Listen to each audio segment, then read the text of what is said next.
Voilà, donc normalement je pense que la vidéo est partie. Bon, il faut savoir quand même que nous en sommes à notre troisième essai, puisque mon caméraman apparemment n'est pas au clair avec son appareil.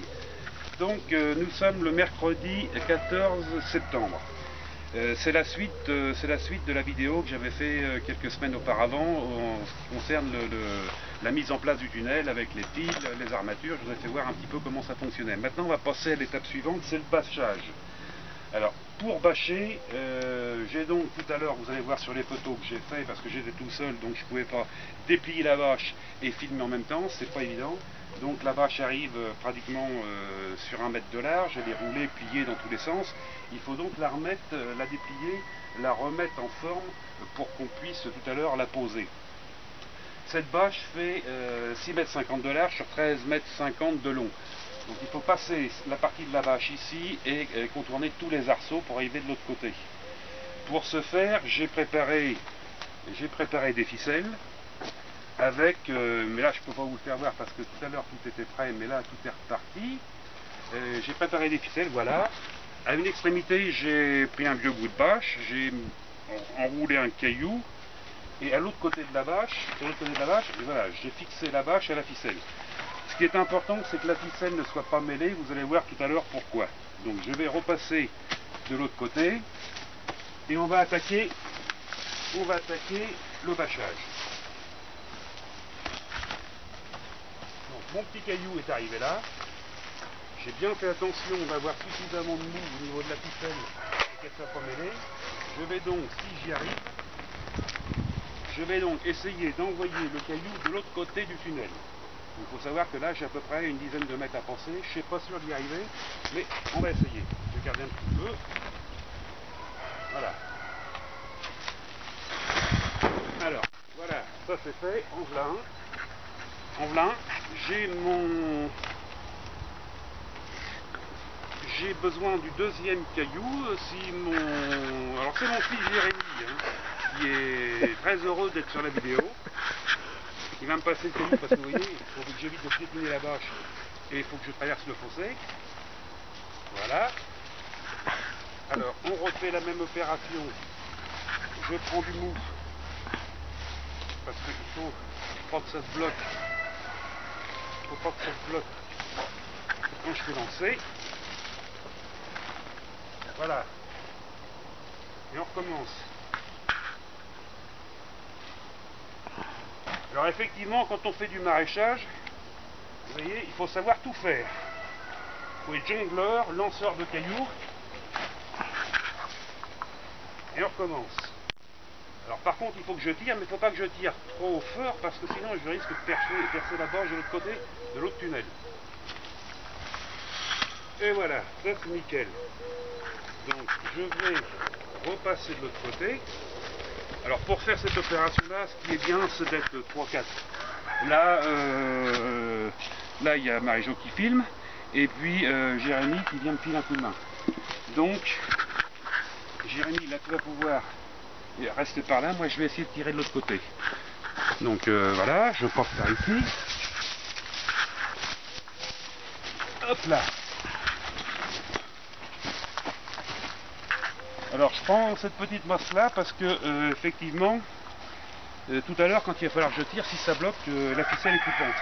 Donc je m'en servirai pour tirer. Alors voilà. Alors ce que j'espère, c'est avoir bien attaché les cailloux pour qu'à mi-hauteur du tunnel, et donc j'avais prévu du mou. Alors voilà. Marie-Jo, tu peux regarder un petit peu par là-bas vers Jérémy. On va essayer de monter ça. Vous voyez, à chaque fois ça bloque dans les piles.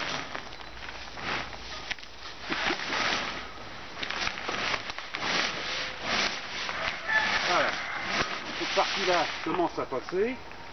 On va maintenant décrocher ça là pour pas que ça foute le camp. Ah, si j'y arrive pas. Voilà. Et maintenant, même chose par ici.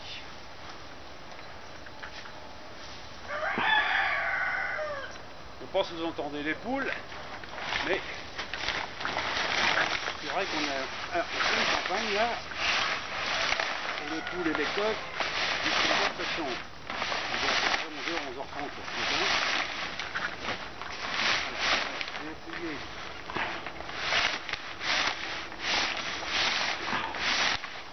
de passer le pétage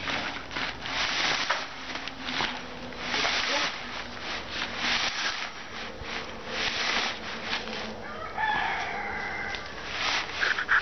On va essayer de tirer par là. C'est ça. Attention, elle se barre par là. Attends, Jérémy, je vais passer de l'autre côté. Je vais passer de l'autre côté sans me prendre les pieds dans les ficelles. Et voilà. Donc on repasse de l'autre côté.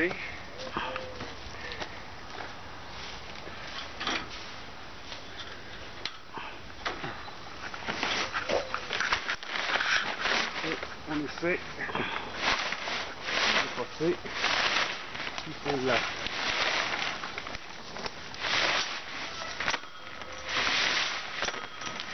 Vous voyez, ça c'est une opération que je ne peux pas faire tout seul, c'est impossible. Maintenant il faut que j'arrive à tirer la bâche et la faire glisser sur la bâche qui est déjà posée. Comme ça évitera que ça se prenne dans le fil.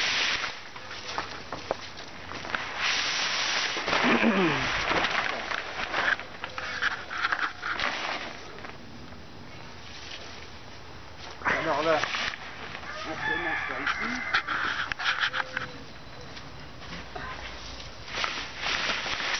Et là, ça va, une fois que le pétage du tunnel est passé, ça va pratiquement tout. Le plus dur, c'est de passer. Non. Si, ça va aller. Je vais reprendre par ici. Je vais reprendre par ici pour essayer de la centrer et de la faire glisser. Est-ce que tu peux la faire glisser d'abord de l'autre côté sur l'autre base?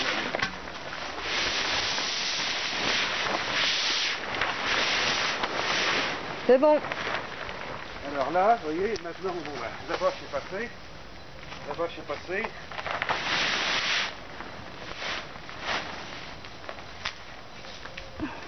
Hop là.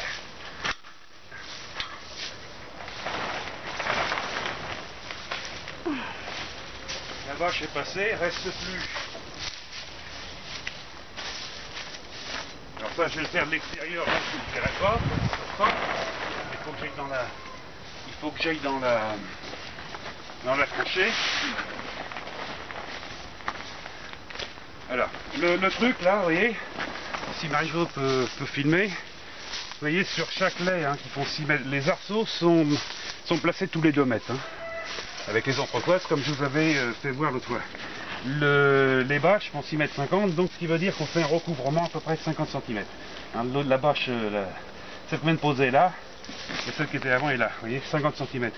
On essaie également, il ne faut pas fumer quand on fait un boulot comme ça, on essaie également de tenir compte des vents dominants, pour éviter, en cas de vent, que le vent s'engouffre là-dedans et que ça débarque. Attention. Voilà, vous voyez, là, le malheureux coup de vent, fait que c'est pour ça qu'on a choisi là aujourd'hui, parce qu'il n'y a pas beaucoup de vent. S'il y avait du vent, c'est impossible à bâcher, parce que ça s'engouffre et puis ça demande qu'à partir. Donc voilà, donc on a posé ce matin cette bâche là, on a posé également celle-ci, qui couvre la demi-lune. La demi-lune, c'est la partie là, arrondie sur laquelle le support culture tient. Donc voilà. Qu'est-ce que je peux vous dire d'autre? Bon, maintenant il ne nous reste plus qu'une bâche, la demi-lune du fond à poser, et puis après on fera un peu plus tard, ça c'est pas gênant. Vous voyez, regardez là-bas, regardez. Vous voyez, le moindre coup de vent et tout fout le camp. Ça nous est arrivé déjà à plusieurs reprises de poser les bâches le matin, d'aller déjeuner et de revenir l'après-midi et tout était parti. Donc là, avant d'aller déjeuner, on va quand même attacher ça pour éviter, vous voyez ça s'engouffre et pourtant il n'y a pas de vent, pratiquement pas de vent dehors. Il faut savoir que le tunnel, une fois couvert, on va dépasser les 350 mètres carrés de surface, hein. Donc ça veut dire que c'est énorme. S'il y a un coup de vent qui vient là-dedans, je dirais que 2 adultes ne retiennent pas la broche, hein, ils partent avec, hein. Donc voilà, après donc je vais reprendre l'appareil photo. Voilà, je vais mettre la dragonne parce que c'est quand même le deuxième que je casse. Voilà, alors là-dedans, et je sais pas si vous voyez bien, la boche elle est comme ça, hein, elle n'est pas encore, fixée. Par contre, ce qu'on va faire, c'est que on va la positionner. Alors, je ne peux pas vous le faire voir parce que j'irai m'y attacher. On va la positionner dans la tranchée de manière à ce qu'elle porte sur le sol et qu'elle remonte par ici, hein. C'est-à-dire qu'après on va mettre la terre, ça va permettre de maintenir tout le tunnel et d'éviter que s'il y a un coup de vent, que la broche foute le camp. Voilà ce que je pouvais vous faire voir. Donc là, vous voyez, voilà ce que ça donne. Déjà là, on sent bien la différence entre la partie où il n'y a pas de boche et la partie où il y a une boche. La température n'est pas la même. Donc voilà, je ne sais pas si cette vidéo vous a appris quelque chose, mais au moins maintenant vous savez comment se pose une bâche. Alors il y a également des bâches qui se posent d'un seul tenant, mais là franchement à deux on peut pas. 20 mètres de bâche tout seul, enfin même à deux, c'est impossible, c'est trop dur à tirer, ou alors il faudrait être au moins 4, 5 minimum, et surtout pour éviter que ça se croche dans toutes ces parties métalliques, vous voyez, qui risquent de déchirer la bâche. Là, une fois que la bâche est déchirée, il faut mettre un scotch de réparation, mais bon, c'est pas suffisamment solide. Il y a quelque chose que je voulais vous faire voir, parce que sur la dernière vidéo, je ne vous ai pas fait voir de près à quoi ressemblaient les tendeurs. Vous voyez, un tendeur c'est ça. Un tendeur c'est ça, ça veut dire que je le passe sur l'arceau, hein, je le contourne, je passe comme ça, je passe sur l'arceau, je contourne, et puis après je serre, je sais pas si on voit, oui voilà, je serre ici, ce qui donne de la tension pour le fil. Hein, donc vous voyez, déjà là, on s'aperçoit qu'il va falloir que je renforce un peu, ça gode. Bon, faut dire aussi qu'une bâche, on essaie de la poser quand il fait chaud, parce que quand il fait chaud, elle est détendue, et donc une fois qu'on a remblayé, avec la différence de température, elle va se retendre, donc on va éviter d'avoir trop de vagues sur la bâche comme ça, vous voyez. Ça c'est, si on peut éviter d'avoir tous ces trucs là, ça serait pas mal. Il y a un truc que je voulais vous faire voir également, c'est un petit peu les clips Richel. Je sais pas, je vous avais fait voir, mais c'était pas simple. Voilà, alors attention, je glisse. Voilà le clip, hein, une fois posé, il est pris dans sa barre métallique. Reste plus dans ce qui pince la boche, hein. La boche est celle-ci qui tient la demi-lune, et après il ne reste plus qu'à poser le jonc comme ça. Comme ça, c'est mieux. L'enfoncer à coup de maillet, ce qui fait que ça va écarter les deux lèvres qui sont ici, et alors là c'est indémontable. Donc voilà, écoutez, je vous souhaite une bonne journée, et à la prochaine pour... écoutez, on va essayer de refaire une autre vidéo sur autre chose dès qu'on aura la possibilité.